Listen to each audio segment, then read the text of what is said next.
baja presión en las aurículas. Receptores de isquemia cuando hay una falta de oxigenación en tejidos importantes, como por ejemplo en el sistema nervioso central, ya que las neuronas son las que más responden a la isquemia. Por eso, cuando hay una disminución del flujo sanguíneo, rápidamente se ponen en marcha mecanismos para lograr que no afecte el flujo sanguíneo en sectores importantes, como por ejemplo el sistema nervioso, el riñón o el corazón. Pero en cambio, disminuye el flujo en la piel, que la piel puede sobrevivir más horas sin oxígeno.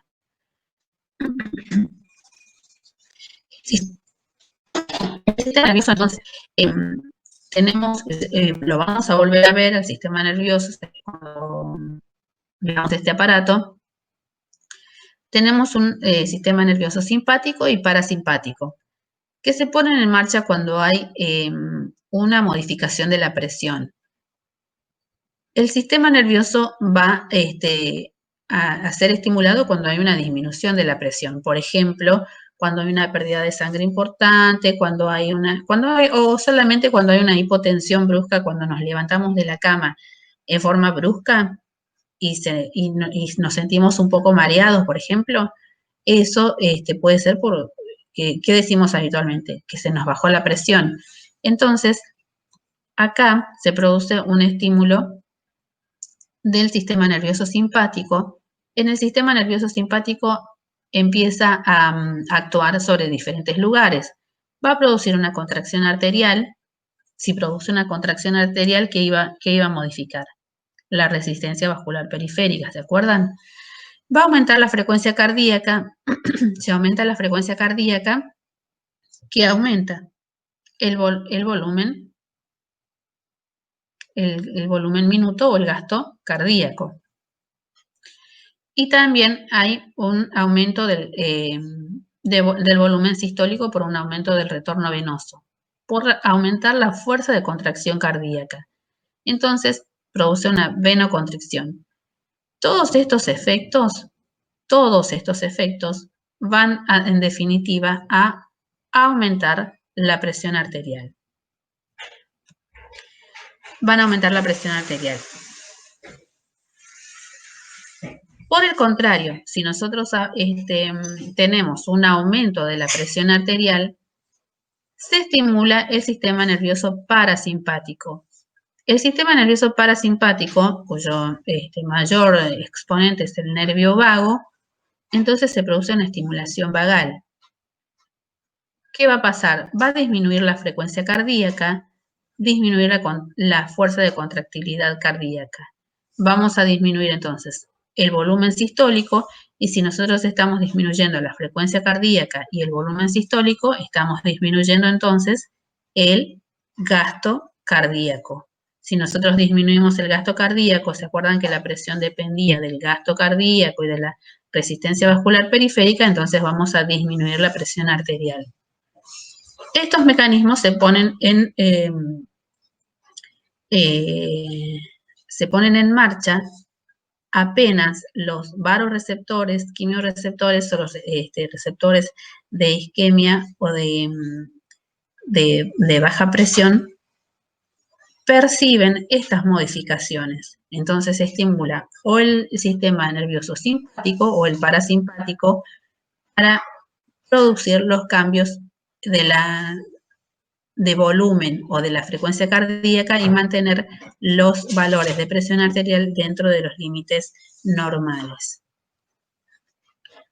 Bueno, acá tenemos cómo se produce la actividad de los vasoreceptores, que a nivel simpático, que lo van a ver ustedes cuando vean el PowerPoint. No se preocupen.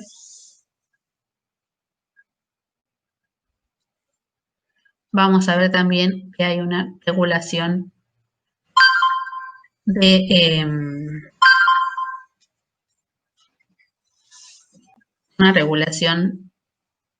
hormonal En este caso, la regulación hormonal es la más importante es el sistema renina-angiotensina-aldosterona. El sistema renina-angiotensina-aldosterona es una regulación que se produce a nivel del riñón. ¿Bien? Entonces, ¿qué es lo que se percibe? La angiotensina percibe una disminución, en el caso de no la angiotensina, se percibe una disminución del flujo de sangre a nivel de la arteria renal y entonces eso lo perciben las células yuxtaglomerulares que se encuentran en el riñón. Acá tenemos las células yuxtaglomerulares. Estas células yuxtaglomerulares van a secretar una hormona que se llama renina y la renina es la que va a actuar sobre el angiotensinógeno para transformar el angiotensinógeno en angiotensina 1. La angiotensina 1 por una enzima convertidora se transforma en angiotensina 2 y este va a actuar sobre la aldosterona, que en definitiva es la que va a producir una retención de sodio y agua, va a producir una retención de sodio y agua a nivel del riñón y entonces de esta manera va a aumentar la presión arterial. Al aumentar la reabsorción de sodio y agua, ¿qué pasa? Aumenta el volumen plasmático, entonces vamos a aumentar el gasto cardíaco. ¿Sí? Entonces, disminuye la presión arterial. Lo que primero se activa es la actividad simpática, ¿se acuerdan? Y también se activa la secreción de renina. Este aumento de secreción de renina, que también lo activa el sistema nervioso simpático, va a producir la angiotensina 2.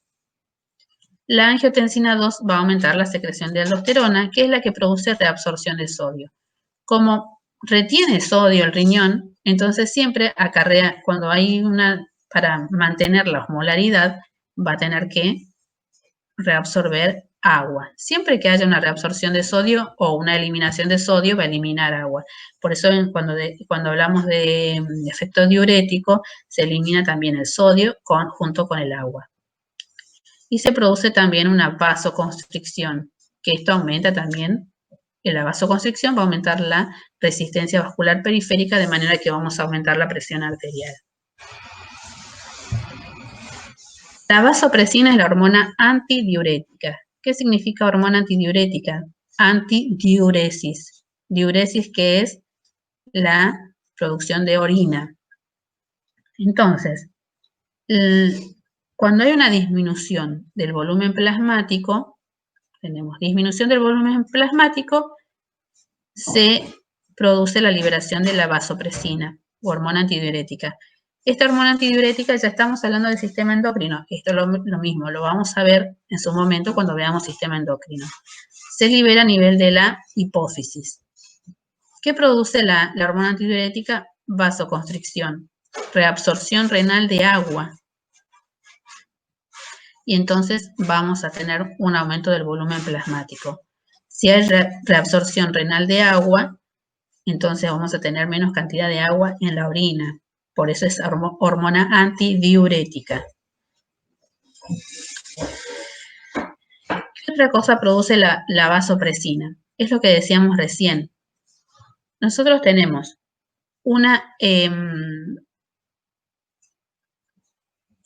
tenemos un flujo constante de sangre que pasa por el riñón, por el corazón, por el músculo y por la piel. Y falta acá el sistema nervioso, ¿sí? Entonces, cuando actúa la vasopresina, produce una vasoconstricción, pero más acentuada en unos órganos que en otros, de manera que permita que la sangre vaya a órganos que son realmente sensibles a la falta de oxígeno. Entonces, el efecto vasoconstrictor de la vasopresina va a ser mayor en sectores como, por ejemplo, la piel. Entonces, si baja la presión, rápidamente empiezan a actuar estas hormonas y producen una vasoconstricción de órganos como la piel. Y acá es donde nosotros tenemos la palidez. ¿Para qué? Para que el flujo de sangre se mantenga en el riñón, en el corazón y en el músculo también se produce una leve vasoconstricción, pero sobre todo en órganos que son más sensibles y que requieren mayor cantidad de oxígeno para seguir su actividad normal. Entonces, este es el primer mecanismo que se pone en marcha en nuestro organismo para mantener esa presión. O sea, si nosotros vemos una persona pálida y sudorosa, decimos seguramente se le bajó la presión. Por esto, justamente, porque ya se puso en marcha, ya está nuestro organismo tratando de mantener los valores normales de presión. Bueno, acá tenemos donde se secreta la hormona antidiurética, que lo vamos a ver más adelante. El sistema angiotensina aldosterona, donde actúan a nivel de los túbulos colectores distales para reabsorber sodio y agua. El péptido natriurético atrial se secreta en la pared de la aurícula por estiramiento también. Hay un aumento del volumen, en este caso un aumento del volumen plasmático, entonces la aurícula se distiende. Al distenderse la aurícula, porque hay un mayor volumen, se secreta el péptido natriurético atrial. ¿Qué produce esta hormona? La vasodilatación. Y hay un aumento de la excreción renal de sodio. Al eliminar sodio a través de la orina, ¿qué va a arrastrar? ¿Qué es lo que decíamos que el sodio arrastra? Agua. Entonces va a aumentar la cantidad de orina y vamos a disminuir el flujo del plasmático. La adrenalina aumenta la frecuencia cardíaca. Al aumentar la frecuencia cardíaca, ¿qué aumentamos? El gasto cardíaco, ¿sí? Y por ende aumentamos la presión arterial. Bueno, la regulación renal, ya hablamos, la regulación renal a través de la diuresis y la natriuresis, o sea, de aumentar la diuresis o disminuir la diuresis. Que todas las hormonas, por ejemplo, la aldosterona, la antidiurética, el péptido natriurético atrial, van a nivel del riñón produciendo mayor o menor cantidad de orina y esto va a influir directamente sobre la cantidad de flujo de sanguíneo que va a modificar los niveles de presión.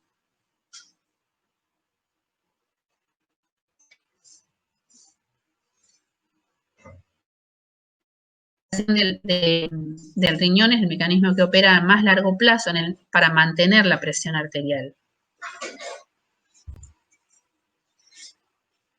Esto ya lo vimos y esos serían los mecanismos reguladores de la presión. Bueno, buenos días, profesora Lidia, buenos días chicos. Ahí se me puede conectar. Tuve problema con la señal y problema con la compu que no se reiniciaba más. Pero bueno, ya estamos en clase.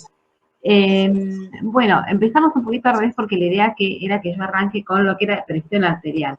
Pero muy bien, ya la profesora lo estuvo trabajando y habló también de todos los mecanismos que intervienen en la regulación de la presión arterial, que como verán, ya son varios, ¿sí?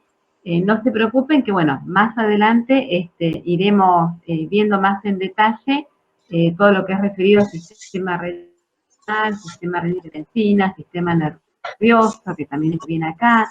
Interviene también el sistema endocrino a través de la secreción de hormonas que ayudan a regular esta tensión arterial.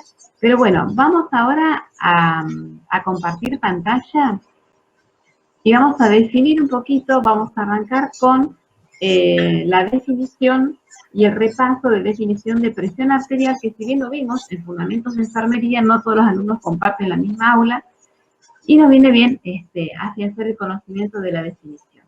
En primer lugar, hacemos un breve repaso, como empezamos ayer, porque ya creo que les va a venir bien, porque ya tienen más o menos que tener en cuenta, ¿sí?, que el aparato circulatorio está conformado por el músculo cardíaco, o sea, el corazón propiamente dicho, sus grandes vasos, recuerdan que eran venas, grandes venas y arterias, y también el tejido sanguíneo especializado que era la sangre, que como ustedes se darán cuenta es un componente fundamental en la función del aparato cardiovascular, porque no solamente transporta oxígeno y dióxido de carbono, sino también es mensajero químico porque lleva hormonas, que las va a distribuir a través de todo el torrente sanguíneo y el organismo. Recordamos entonces que teníamos, el corazón tiene una estructura de 4 cavidades, 2 aurículas, 2 ventrículos, ¿sí? En el ventrículo, recuerdan, en el ventrículo izquierdo se encuentra un gran vaso que se llamaba la arteria aorta. ¿Se acuerdan que es un recorrido en forma ascendente y descendente a través de todo el cuerpo, ¿sí?, hacia el tallado en su parte superior, que luego más adelante, el próximo tema seguramente, el recorrido del sistema venoso y arterial. Luego, si nos ubicamos en el ventrículo, en la aurícula, perdón, izquierda, acá van a tener las venas pulmonares, tanto izquierda y derecha. Y se acuerdan que tenía ciertas particularidades estas venas. A diferencia del resto de las venas, llevaban sangre opinada. Bien. Luego tenemos en el ventrículo derecho la arteria pulmonar y en la aurícula derecha las venas cavas, ascendente que es la superior y descendente que es la inferior. Bien, ya habiendo hecho este repaso en la estructura, también les agrego que acá tenemos las válvulas. ¿Se acuerdan que las válvulas funcionaban como una suerte de puerta vaivén, ¿sí?, que impide el reflujo de la sangre